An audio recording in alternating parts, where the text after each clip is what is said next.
area load. Revit structure has the ability to actually apply a real load that can be used for future uses. Up in the tabs there is the Analyze and Loads. Much of this will be covered in module SU002. First of all, let's create a work set as per steps above in preparation for loading. So at the moment we use the same work set called loading. Working in the area between grids 7 and 8 and I and J. Under the Analyze tab, across to Loads, first of all we'll be working with area load, which places a load on the sketched area.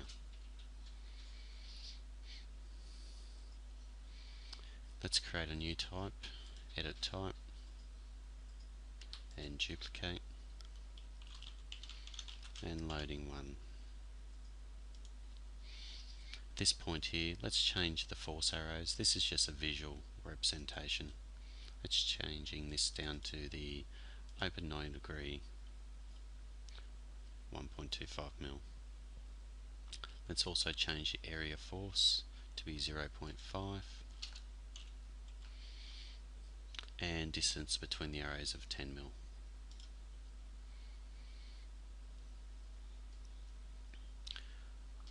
Back in the instance properties, we're going to change the FZ1 value to be 3.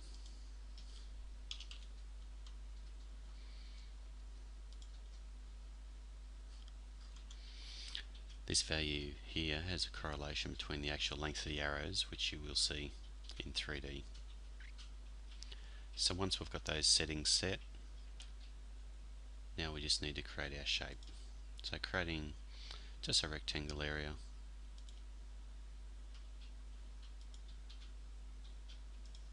and green tick for finish.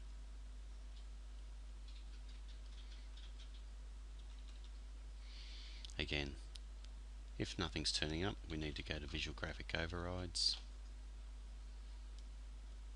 just turning on Analytical Model and pressing OK. And now we can actually see our area loads turning up.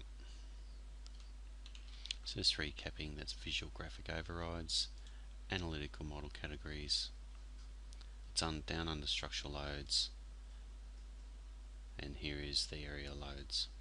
So in this case here, I might even just turn off the extra.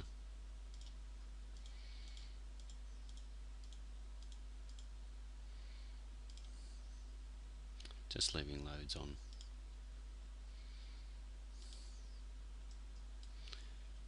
Going back to the 3D view,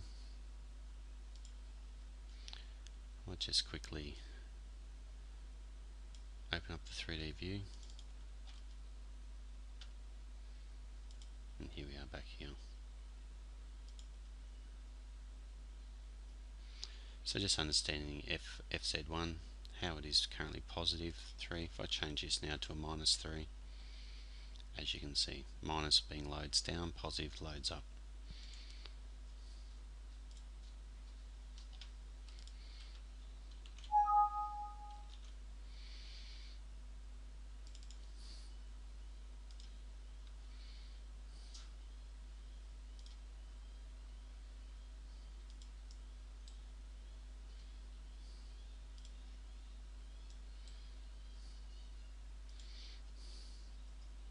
And just recapping with these values, changing this value here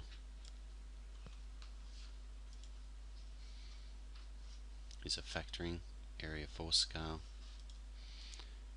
and the distance between the arrows, changing this to 20. We'll space the gaps out as it's in the category of graphics.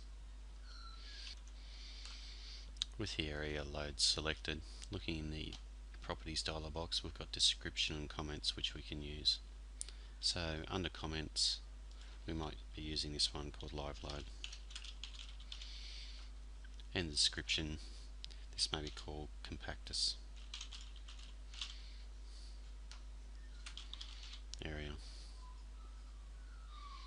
Once these are filled out, we can now go and create a new schedule. New schedule and quantities.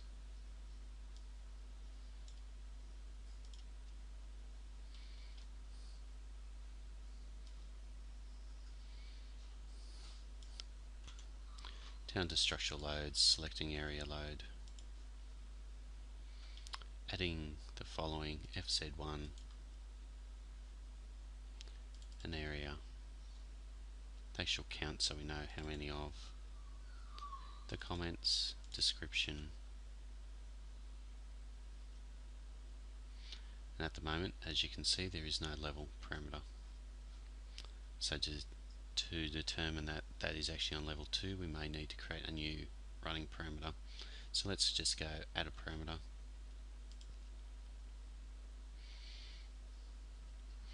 We'll call this one loading level.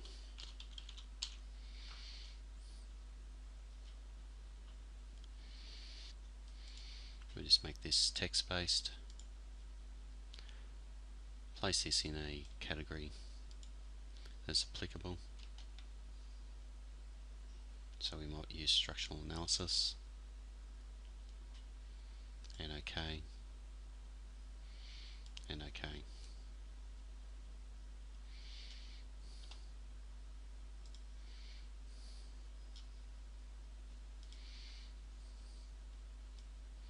And just moving this down so we can see the entire schedule.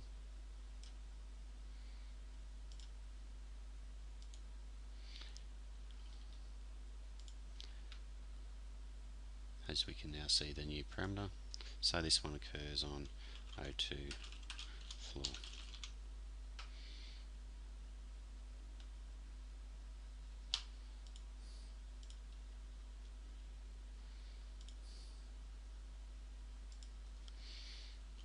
That concludes area loads.